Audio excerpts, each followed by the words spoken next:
ഈ സുഹൃത്തുക്കളെ, ഈ ഒരു പേജ് കണ്ട, ഈ ഒരു പേജിൻ്റെ പേര് സനാതന ധർമ്മം എന്നൊക്കെ പറഞ്ഞിട്ടാണ്. അപ്പോൾ ഇങ്ങനത്തെ ഒരു പേജ് കാണുമ്പോൾ തീർച്ചയായിട്ടും ഹൈന്ദവരായ ആളുകളെല്ലാം കയറാൻ സാധ്യതയുണ്ട്. കാരണം വെച്ച് കഴിഞ്ഞാൽ അതിലെന്തോ ഒരു ദൈവവിശ്വാസങ്ങളെ കുറിച്ചൊക്കെ പറയുകയാണ് എന്നൊക്കെ പറഞ്ഞിട്ടാണ് അതിൽ കയറി നിൽക്കുക. പക്ഷെ ആ ഇതിൽ നിൽക്കുന്ന ആ ഒരു പേജിൻ്റെ വൃത്തികെട്ട ഒരു അഡ്മിന് അവൻ എന്താ ചെയ്യുന്നത് വെച്ച് കഴിഞ്ഞാൽ പക്ക വർഗീയതയുള്ള പോസ്റ്റർ മാത്രമാണ് കൂടുതലിടുന്നത്. അതിൻ്റെ ഇടയിൽ കൂടെ കുറച്ച് ദൈവവിശ്വാസങ്ങളെയും കുത്തിക്കയറ്റുന്നു. കൂടുതലും വർഗീയതയുള്ള വിഷയങ്ങൾ മാത്രമായിട്ട് കൊണ്ടുവരിക. പർദ്ദയിട്ട സംഭവങ്ങൾ, ഇങ്ങനെ പെണ്ണുങ്ങൾ പർദ്ദയിട്ടിട്ടുള്ള പെണ്ണുങ്ങളുടെ ഫോട്ടോകളൊക്കെ വെച്ച് അവനക്ക് ഇഷ്ടമുള്ള രീതിയിലൊക്കെ അവൻ മറ്റേ റൈറ്റിങ് മെസ്സേജ് എഴുതിയിട്ട് അങ്ങ് ഇടുക. ഈ വൃത്തികെട്ടവനക്കൊക്കെ എന്തിൻ്റെ കേടാണെന്നുള്ള എനിക്ക് മനസ്സിലാകാത്തത്.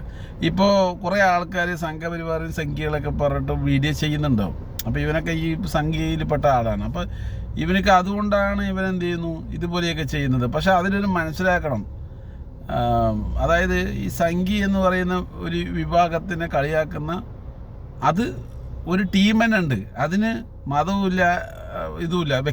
വ്യക്തമായിട്ട് പറഞ്ഞു കഴിഞ്ഞാൽ രാഷ്ട്രീയമാണ് അതിലുള്ളത്. രാഷ്ട്രീയമാണ് അവർ എതിർക്കുന്നത്.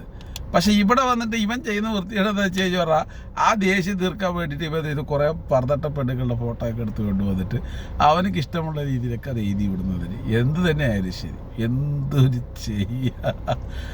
അപ്പോൾ ഇവരെ ഞാനൊക്കെ സംസാരിച്ച് നോക്കട്ടെ. ഈ വൃത്തികെട്ടവൻ്റെയൊക്കെ സംഭാഷണം കേട്ടിട്ടല്ലോ അങ്ങനത്തെ ഒരു വിഷമാണ്. അപ്പോൾ എന്തായാലും ഇതുപോലുള്ള ഒരുപാട് പേജുകൾ ഇതിൻ്റെ അകത്തൊക്കെ ഉണ്ട്. ഹൈന്ദവരായ ആളുകളിലേക്ക് മാക്സിമം വിഷം കുത്തി വെക്കുക.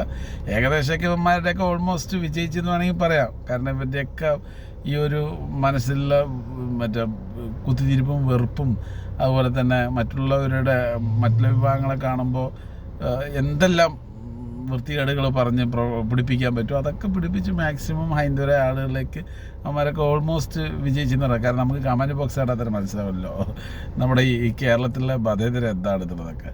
എന്തായാലും എല്ലാവരും കരുതിയിരിക്കുക, നമുക്ക് അത്രേ പറയാൻ പറ്റുള്ളൂ. ഇതുപോലെ ഒരുപാട് പേജുകൾ, ഒരുപാട് വൃത്തികെട്ടവന്മാരുണ്ടാക്കിയിട്ട് മാക്സിമം ഈ സനാതന ധർമ്മം എന്നൊക്കെ പറയുമ്പോൾ ഹൈന്ദവരുടെ വിശ്വാസങ്ങളിലെ കയറി പിടിച്ചുകൊണ്ട് ഇവന്മാർ മാക്സിമം യഥാർത്ഥ തീവ്രവാദം എന്ന് പറഞ്ഞാൽ ഇതൊക്കെയാണ്. ഇതാണ് യഥാർത്ഥ തീവ്രവാദം. കാരണം വെച്ച് കഴിഞ്ഞാൽ ഇന്ത്യയിലുള്ളിൽ ഇങ്ങനെ മതപരമായിട്ട് അടിയുണ്ടാക്കുക, ഇതൊക്കെ തന്നെയല്ലേ തീവ്രവാദം, മനസ്സിലാക്കുക. അപ്പോൾ അതൊക്കെയാണ് അവൻ ചെയ്തുകൊണ്ടിരിക്കുന്നത്. സൂക്ഷിക്കുക.